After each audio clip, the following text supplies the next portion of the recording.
is a two-parter, and you will have done probably most of this stuff before, although I suspect some of the later stuff, when we're talking about a rational function, that will be new, but it's exciting. So, function notation. I think this is what we're familiar with. We've got some function, f of x, right? It's like a machine, and you're putting a number into it. We're putting 1 everywhere there's an x. So let's evaluate a part I here. F of 1. That means we're putting the number 1 everywhere there's an x. We're going to have 1 squared, take 2 times 1, take 3, on top of 1 plus 2. And let's just go ahead and simplify that. We'll have 1, take 2, take 3, on top of 3. And so that'll be minus 1, minus 4 on 3. And we can't simplify it any further.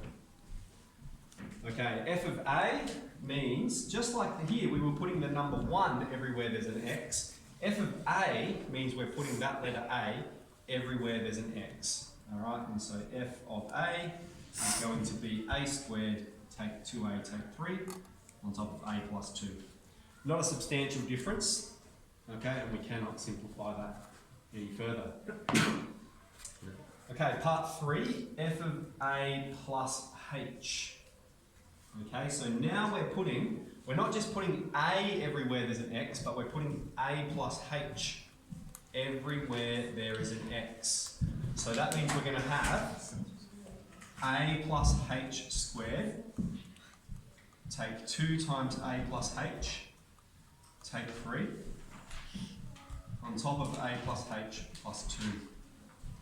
Alright, so we're not just putting a single number, we're putting that whole thing, a plus h, everywhere there's an x, a plus h squared. Take away 2 times a plus h. Take away 3. On top of here, there's another x, so that a plus h is going there as well. And then what we'll do is we will expand it and see if there's any like terms for us to collect. So a plus h squared, here I'm just assuming we've mastered that perfect square rule. A squared plus 2ah plus h squared. Here this is going to be take 2a, take 2h, take 3, on top of a plus h plus 2. And looking along there are no like terms. Okay, so that's probably the perhaps new and perhaps the tricky part. We're not just putting a number, we're not just putting one letter, we're putting 2 letters. So we're putting that whole term everywhere there's an x. Are there any questions about that? All right, make sure we understand that. Okay, part B, find the roots. Part C, for what values is the function undefined? So I've got up here a definition for a rational function. A rational function is where we have a numerator and a denominator. Okay, some variable at the top, some variable at the bottom. The roots, okay, remember roots are the same as x-intercepts. That's when it crosses the x-axis. That's what makes the function equal to 0. Okay? So the function is going to equal 0 when the numerator equals 0. That's when the roots occur. Roots occur when the numerator is 0. So we completely ignore the denominator in order to find the roots for part B. We're just looking at the numerator and we're finding when does the numerator equal 0.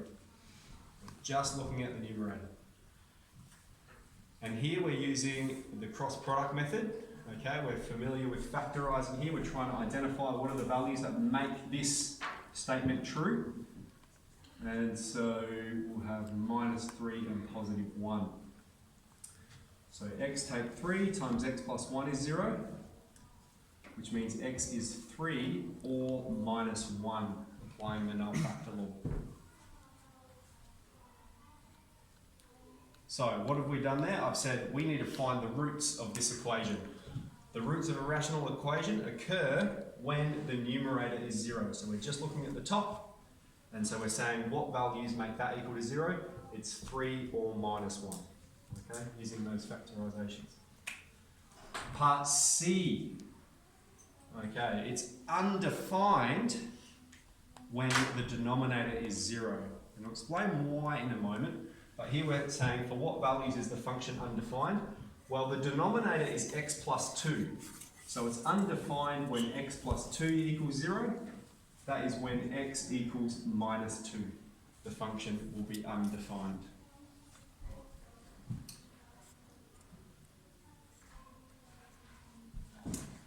Okay, so let's just explore both of those. The first one here is, why do the roots occur when the numerator is 0? Well, we found one of the roots is 3. So let's explore that one, okay? If we are to find f of 3, that means we're putting the number 3 into this whole equation everywhere. So what we'd have at the top is 3 squared, take 2 times 3, take 3, on top of 3 plus 2. Okay, that's going to be 9, take 6, take 3, on top of 5, and we're left with 0 divided by 5. 0 divided by 5 is 0. If you have 0 cakes divided by 5 people, everyone gets nothing. So that's what we've found. We've found when does the numerator equal 0, and now we can see, well, if the numerator is 0 at 3 or minus 1, then the whole function is equal to 0.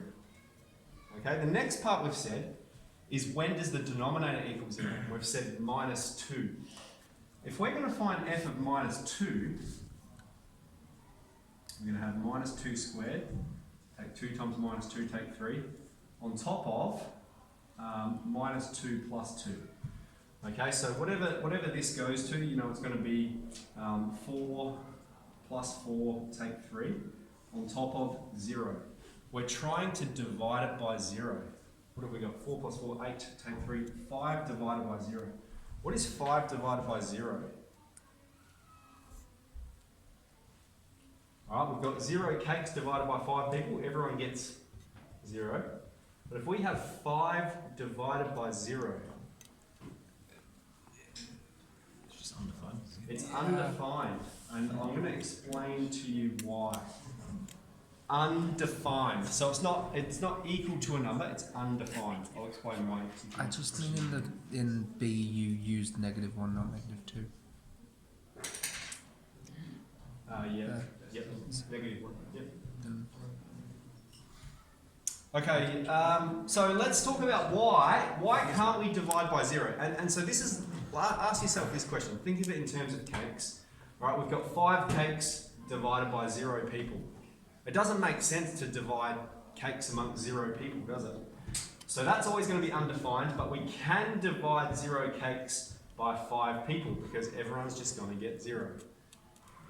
So why can't we divide by 0? Well, let's see what happens in our calculator. Like if we have the function 1 divided by, and if I'm going to say we can't quite, if you put in your calculator 1 divided by 0, it's going to pop up math error.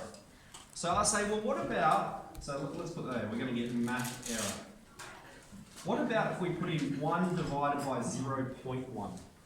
If we go, all right, well, we can't divide by 0. What about like we divide by something really close to 0? What about we divide by 0.1? 10. Okay, 1 divided by 0.1, we're going to get 10. Okay?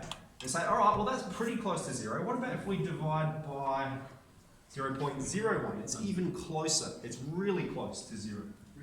1 divided by 0.01, we're going to get 100. Okay, and we can start to see a pattern here. The closer we're getting to 0, Nick, the closer we're getting to 0, the bigger this number's getting. We've got 1,000, the next one would be 10,000, 100,000, a million. So the closer and closer we get, we're getting higher and higher and higher. But there, we're approaching 0 from the positive side. What happens if we approach 0 from the negative side, Ruben? From the negative side on the number line. So if I was to go, oh, well, what about 1 divided by minus 0.1? Okay? -10. Minus 10. 1 divided by minus 0.01. Minus 100. So what we've got here is the closer we're getting to 0 from the positive side, the larger the number's getting. But the closer we're getting to 0 from the negative side, the more negative it's getting. It's getting to negative infinity. And so we have this number that's sort of stretched out like this. And so we don't know what it is. It's undefined. We don't have a solution to it. So we can't divide by 0, but we can divide 0. So that's enough to get into function notation. All right, so we're doing that, we're finding roots, and when is it undefined?